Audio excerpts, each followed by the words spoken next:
Everyone is busy in their chores. Anthony was moving around in search of a job. As a result, he went to a house and knocked the door. Alan opened the door. Yes, who's this? Hello, I'm Anthony. Hi, I'm Ellen. So, whom do you want to meet?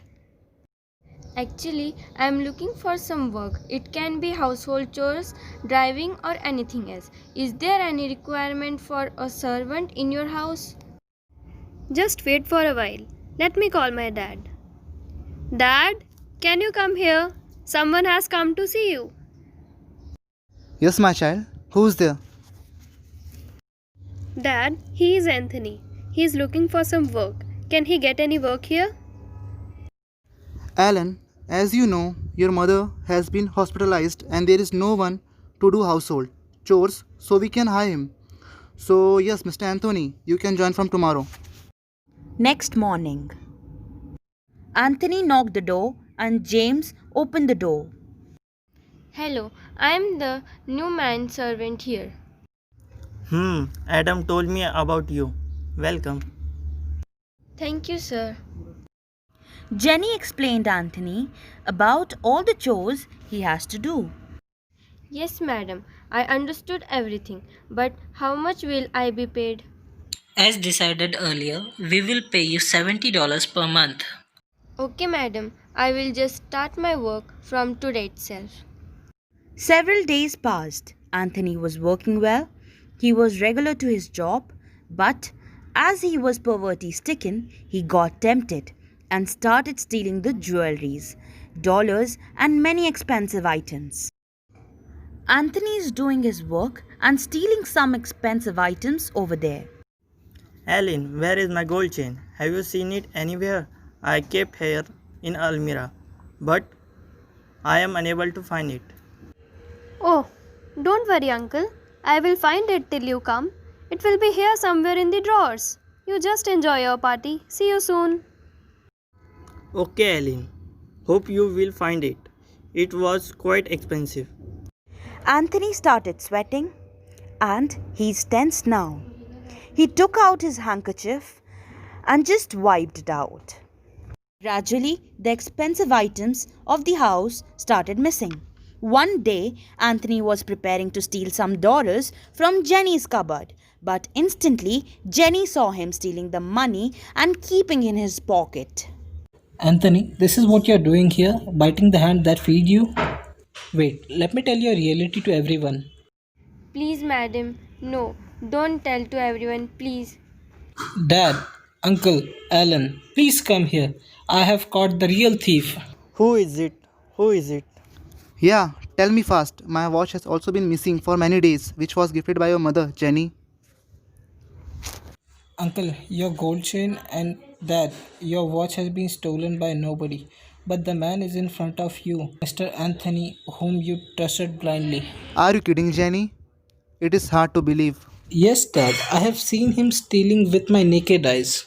Adam, I think we must file a complaint in the police station about the same. He must have stolen some other things too. Yes, for sure.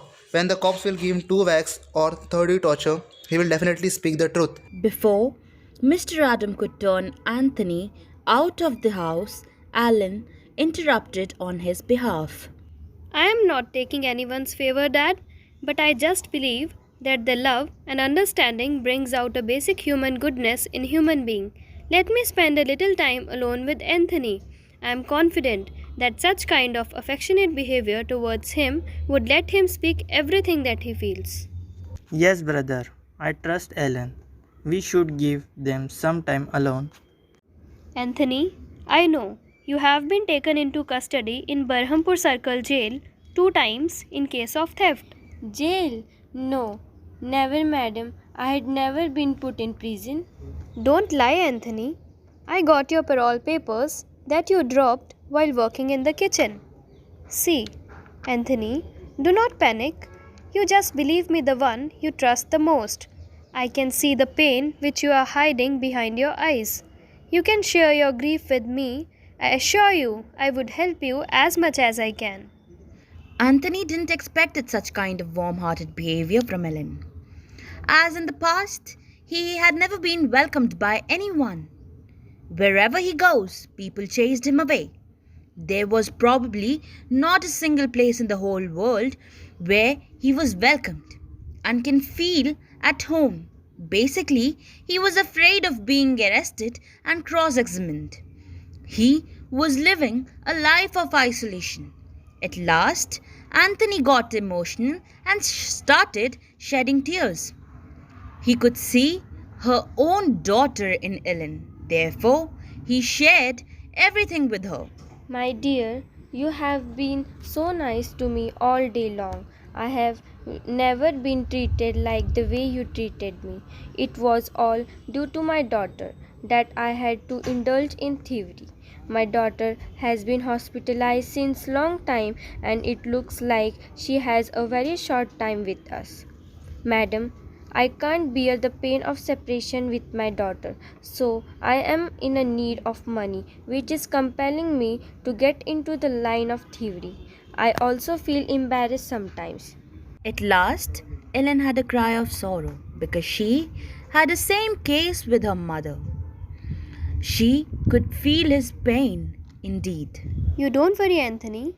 As I promised you that I would help you as much as I can, take this money for your daughter's treatment. And yes, I would pray to Lord that He show His blessings on your daughter. I am very thankful to you, madam. I am indebted to you. I swear I would never steal in future and will work harder for my daughter. So, the drama comes to an end on a happy note. There is no key to deform a bad soul into a generous person except love, respect, devotion, and understanding.